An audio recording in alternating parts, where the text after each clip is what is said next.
Hello, everyone. You're listening to the Small Business Show. I'm your host, Swire Ho, the promo guy. Today, my guest is Meredith Yinger from SheTV Media. She's a TV producer, host, and video expert. I especially have her to come on today to talk about the ongoing trends for video production. How are you doing, Meredith? I'm doing great. Thanks for having me. I'm excited to be here. Hi, everyone. Would you mind to let us know a little bit more about what you do, especially what you guys have done, for the past 12 months? Because I'm sure that we all know that we've seen a lot more video, and then we actually watch too much video, right? So, how are you guys doing with the video production business? Yeah, so thank you. Just a little backstory. Like you said, I'm Meredith. I co-founded SheTV Media about 3 years ago with my business partner, Natalie. And we do full service video and virtual event production. So like you're kind of alluding to, virtual events and hybrid models have really become very, very popular, as you know, during the pandemic. And so we kind of incorporated all of the processes that we were doing before in terms of marketing videos and promotional content for in-person events, and we kind of formed this hybrid model and converted everything to online, whether that be Zoom or YouTube Live. Just depends on the clientele's existing user base and platform that they're comfortable with. So we've been doing a lot of different things through the last 12 months. Just really sharpening our skills in terms of being flexible and adapting, just like everyone. For a while there in the beginning, production and everything was at a standstill. We really didn't know what was going to happen. We thought it was going to be a lot shorter of a period of time, than it ended up being. But yeah, we've recovered. Everyone's kind of becoming more comfortable as things are starting to open up now in terms of doing larger in-person shoots that are still, flexible, safe, but get the job done. Yeah, I wanted to dive deeper, since I have you on the show. Obviously, we all know that we could, have a bigger production crew to do a high value production shoot, right? So obviously that looks great, commercial value. But then with technology, we also have seen YouTubers, right? That are able to do decent video, using certain type of software. So I will call it like a prosumer type video. Or sometimes video will go viral just by me somehow shooting at the right time with my cell phone. So how would you rate the three, and how would that fit into a business perspective? Yeah, I mean, we've been consuming video content at a very high rate since we've been in the pandemic. And I think that the user experience has changed a little bit. We are more forgiving of not the highest quality content. We saw a lot of Zoom commercials on national TV. That's never happened before, as far as I'm aware. And, I just think the landscape is changing, but it does provide more opportunities for getting creative with what you already have, right? Like you're saying, maybe these iPhone 12, have you seen those cameras? Those are amazing. Worst case scenario, if you are able to, record on your phone and make it look as high quality as possible, that's another option. But obviously we prefer our cinema cameras and everything, but it is possible still in a smaller scope to have that high quality. So with that said, depending on the skills, obviously, the content, the purpose, right, for the video is very important. So, as you work with, let's say, a potential client, so how would you advise them to go with, is it the formal shoots like a commercial, or is it more casual? Like how would you suggest a business determine what type of video they should do? Yeah, so first off, we kind of would do a discovery meeting where we evaluate what they already have, if they have existing content, if they're trying to expand their pre-existing, redo any old content that needs updating, or if they're starting ground level. They've never done video content, they need some help. They're like, where do we begin?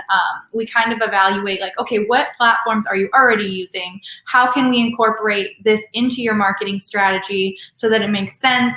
it's efficient. You know, there's a lot that you can use video for in terms of accomplishing a message, getting your products and services out there. It can just make your life a lot easier. So we try and figure out, okay, where are the stress points? What are you repeating yourself constantly at? And how can we visually represent what you want your client or your potential client to know about you, or to use even as your calling card as you go out to get more business. Yeah, I've actually have seen, people doing it more frequently now. It's called, I think, a video business card or video intro card. So they actually attach a YouTube link along. So if with the right email, and majority of them, you can actually see a quick video of whoever the person is, maybe for 30 seconds, maybe usually their elevator pitch or whatever product that they're trying to promote. So I do watch those videos. So, you could tell people a little bit more about what you do very quickly. So, it's, I would say there's a lot more interactive right now, for reaching out to people and connections. Yeah, I definitely think we've done a lot of short form video content, but also like you're describing the introduction. So say, your mission statement video, that's always the number one place that we recommend you start. If you have done no video ever, you're ground level, just getting out there, because in the process of developing that, either with us or, your internal team, hopefully with us, we really go through who you are, what you're trying to accomplish, what are your products and services, but also like, who are you? People want to work with people they know, like, trust. We've heard that a million gazillion times, but really utilizing it creatively and breaking off that content, like you're saying, into email footers, into, your email marketing campaigns, just as your business card or as your introduction almost. That saves you some breath as well. Okay.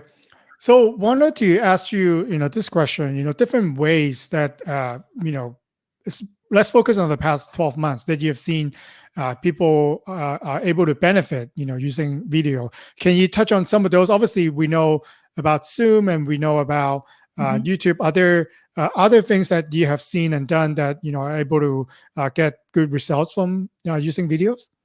Yeah, I think that there's a couple different ways that I would recommend. So first off, we did see a lot more people needing an online visible presence, that maybe their business has nothing to do with video content, but a lot of people did either like a weekly series or, a video a month, just in terms of like project updates. Where are you at in, developing this new product? How has your service changed? And sort of using that as like a way to reach and contact your clients and your existing clients as well, and showcase like, okay, here's what we've done, here's what we're up to, more update type videos of like, this is the progress we've made during the pandemic, or this is how far we've come now. And we've also incorporated animation into our repertoire, which has been another really, really exciting just project for us in general, but also animation. I'm sure you saw it.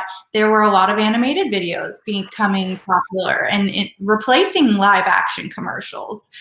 There's a lot of, bandwidth with creating your whole world in an animated version. You don't have the same restrictions that you might for filming in person. So that's been another thing that is also a good alternative if people want to start with video content, maybe on like the corporate level, or need it to be, very specific. We can also create animation as well. Okay. So really, it depends on, that you mentioned the discovery call, depending on what their businesses are. And I will agree to you on the behind the scenes. I love seeing, some of my favorite product and services, what they actually do, right, behind the scene. I love watching that. Or, if you are, stuck at home before, right, want to do workout, for example, Get Fit, that's, video that you certainly follow. Or maybe just, having a, user to showing you how to use that product. That's what I watch the most. Like I play video games, right, for fun. So whenever I get stuck or have a problem, there are tons of videos that can show me how to use it. And if I don't know how to use a tool, I joke to my family that I have a PhD at YouTube University. Anything that you wanted to do, I was able to go on quick video, maybe 3 to 5. I will be able to do whatever that you asked me to do. Yeah, no, the tutorials and everyone, you live on YouTube, it's the second largest search engine next to Google. So it makes a lot of sense that how-to, as we were, trying to become bakers, everyone went through the sourdough baking phase at one point, and there were how-to videos. And if you, like you're saying, the online shopping experience, everything e-commerce, we worked with a couple people in developing product videos. How, like you're saying, how does it look on someone? What are the features, kind of walking you through as much as possible, so you don't have to be there physically in person. Yeah, especially if you have like a physical product or if you're selling like a bigger ticket item. So, obviously I want to do research and see how other people are using it. Is it going to be beneficial to my purpose? So, we we relied on video, right? So I think moving forward, we will still going to be the trend. And do you think it's beneficial for a company to have a video series to explain actually how to use their product? Because sometimes we find creative ways to use a product that not intended for its purpose, but we just using it on the way that we like. Yeah, no, I think that's a great idea. I think too, just like what you just said, I think any way that you can creatively show multiple uses of a product or get people excited about it, maybe in the way that you didn't initially market it, but those people are still going to buy that product because, there's different ways that you can use it. Definitely product video series of how, like the features, anything fun, exciting, anyone using it in real life, like lifestyles, type videos. Those are very helpful just because you get a really good sense of scale and what it looks like, maybe on another person, if it's a clothing item or something like that. So definitely a good idea to explore. Okay. So I think when we first connected via networking event, you are started to help more organization with their virtual event. So and we talked about having a Zoom meeting, it's fine, right, in the beginning, but then as as people get what they call zoomed out, so we need to create more production value. So can you tell us more about what you have done to increase the value, and then if you can touch on what the response rate is for having higher value content in their virtual meeting? Sure. Yeah. We've worked with a lot of nonprofits, especially, and corporations during the pandemic in terms of converting their virtual fundraiser or their annual gala into a hybrid model. Something fun we did with a nonprofit that we worked with is they had a scholarship award ceremony and gala that they do every year, but we were able to actually go in person and film the founder and president. So we were able to film her in person, and we kind of did a play off of Ferris Bueller's Day Off. And she kind of tied the whole event together with her little asides, and we edited it all together with, student thank you videos, which happened to be in TikTok form. So students submitted their TikTok videos as like a thank you scholarship type video. And then we also had the other awards that were submitted, and we brand everything, we edited it together. It ended up being around a 32-ish minute piece. And we felt that was perfect because we know we have short attention spans. And if you can do an award ceremony in under 45 minutes, sign me up. So I think just kind of experimenting and finding out what works. And then in that sense, we also did like a live option or element to that event as well. So people were able to comment and participate as the event was happening. So that was cool because then the students and teachers watching were like, oh, look, that's me. I see myself in the video. So we luckily were able to film socially distant. We operated as a lean and mean 2-woman team, which is something that is, I think, a big skill of ours, that we can operate just very small and then scale up just as much as needed. So that was very beneficial to making sure we could capture, keep everything to the highest standards for quality, and then also be safe.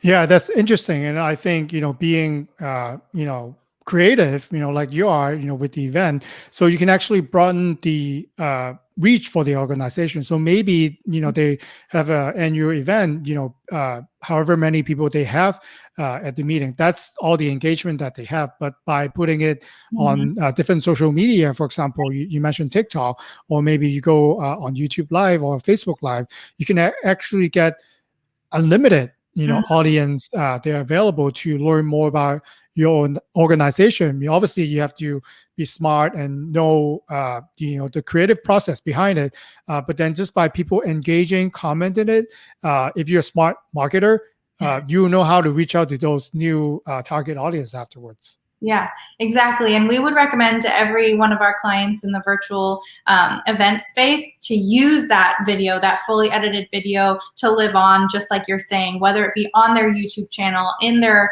marketing outreach, just like constantly utilize and point people towards that, because not, like you're saying, it doesn't have to be local. You don't have to be geographically desirable, I guess you could say, anymore for these events, or to expand your donor base, or who you work with. Okay. What are your thoughts? So obviously, we are, getting better, right? We are in Los Angeles, and we have opened up. Hopefully, everyone is back in business, in a good way. What do you see moving forward? Are we still going to have virtual events, or are we just going back to in-person event? How would you see video fitting in, moving forward? Yeah, I think it's going to definitely be interesting to see where we go in the next 6 months, but I don't see virtual events going away. I think we've gotten far too comfortable and also expectant of, corporations and brands and people to offer a virtual or pre-recorded, or recap of, an in-person event. Say you can't be there, or, you're going to watch it later on. I think video is going to be really important in terms of having that high quality version that you can still utilize later on, or like we were just saying, to people that maybe couldn't make it in person because they live too far away, or different time zones, what have you. But I think we're slowly going to see more in-person events, but I think even beforehand, where video wasn't necessarily at the in-person events, I think video is going to need to be at the in-person event for the live coverage, but then also for, the pre-recorded wrap-up version as well. Yeah, I think, for a lot of smart business out there, what we wanted to create as far as video goes is something that's is shareable. That is Mhm. going to be the buzzword. If you, again, having an in-person event, but you're having a live video feed, right? Mhm. So you can actually have your supporter to share it, wherever they have accessible to. So you're able to reach more target. So, you can actually still have the in-person event, right? People can Mhm. go there, but then have it available as a video. Right. So people who might not be able to attend can also support you, and to share the content that you have. So I think, yeah, I agree with you. Video and virtual event are here to stay. And definitely the live streaming aspect as well that you kind of touched upon. I know gamers had been doing this forever, and now it's become more mainstream that everyone needs to kind of have or be familiar with some kind of live streaming technology. So I think that's going to be an added element for most events that I see in the next couple months. Yeah, just to give a quick example for everyone listening, in the beginning when I started doing the small business show, I actually bought my camera, my tripod, all the equipment, lights, that I have, and I will actually go visit my guests. Place of business, and we actually record the show. It took me like hours, just to go there and come back. I have to process it, whatever that I have and know how to do. But right now, with what I'm using with StreamYard, I can actually have you or any guest around the world to hop on, and then I don't have to travel, right? We can have a good conversation, and then for me to access to the files is actually a lot easier for me to do that. So I think with technology and with all the tools that are available for the past 12 18 months, you could do a lot, right? Just by having your desktop or laptop available to you. Yeah, I think that we're learning that we had all of these tools that we weren't utilizing before. Who knew that Zoom was going to be the main platform of 2020 that everyone was using? So I think just getting creative too in terms of what the platforms are evolving into and how can you create video content that maybe is with the trend or kind of keeping with the times, but also looking ahead and just mixing it up, because like you're saying, we're zoomed out. We need some kind of fresh perspective and video content that is engaging, but also pushes some boundaries and makes isn't the same old that you've always seen. Mm-hmm.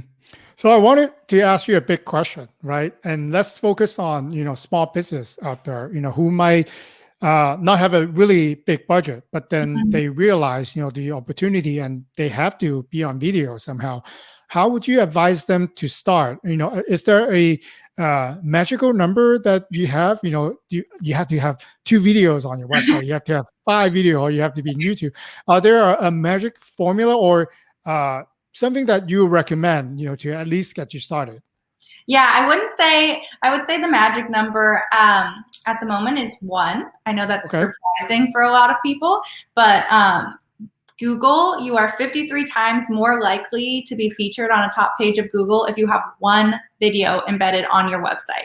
So just doing that 1 video will really, really help you in terms of SEO optimization, but also in just enhancing your visibility online. So I always say magic number is 1. You got to start with 1. Obviously, expanding from there is the best, but keep it simple. Obviously, if you are a small business, this is something that you can invest in. The ROI for video is through the roof. It's like 3 times guaranteed almost. Think of how many times that 1 video, how many clients that 1 video got you, in the grand scheme of things, or how many hours it saved you on calls. It really does add up. So we're big proponents of at least getting that 1 high quality video out there. And then if you do a long form, like I was talking about how we recommend doing your mission statement video, start with that and really map out your story, who you are. But then from there, you're able to break that video up into multiple videos. So you can have a testimonial segment. You can have a products and services. You can have, your mission, who you are as a founder or a company. And really just kind of maximize that 1 video to do a lot of work for you. So I know it's pretty scary. A lot of people get nervous, about upfront costs or what this might look like, and that's why they've never done video. But really, if you're doing your mission statement video, you're probably walking out with about 4 videos. So it's always a good investment. Yeah, that's interesting. And then, for my use, I don't mind to be on video. I've been doing it for a little bit, but I'm not a writer. So what I sometimes would do is, when I'm having a good conversation, with my guests, I actually, there are actually tools that you could put in the video, and then you can get the transcript from the conversation, like the one that we're having right now. And then I could edit it somehow. I don't have to write, right? And then I can turn it to a blog. So, by having video, maybe for a mission statement, then, or a longer conversation, for example, an interview, or maybe you review a product, you can actually turn it into words. And, like you said, the SEO purpose, then you can really drive home better. Then you can have a different use for the same video content. Yeah, transcriptions of your videos, also like closed captioning. We incorporate captions onto almost all videos we create for clients, because the majority of people watching videos on Facebook or on the internet is with the sound off. So that's just another way that you can be promoting your messaging. But then when you do transcriptions, like you're saying, that just makes your life easier if you're going to turn it around into a blog, or you're going to turn it around into a podcast. There's lots of ways to utilize it. Okay. So Meredith, I know we've been through a lot of conversation, so obviously everyone is unique. So if a listener wanted to get in touch with you, what would be the best way? Yeah, the best way to get in touch with us is through our website, shetv.me. You can fill out our survey form, which will kind of set you up with a discovery call and a meeting, really ask you a couple questions about what you're looking to do. Or you can send us an email at info@shetv.me. And we'd be happy to chat through some of your ideas and see how you can optimize video. Okay. Thank you so much, Meredith. It was great information, and thanks for coming on to the show. Well, thanks for having me. Have a good day.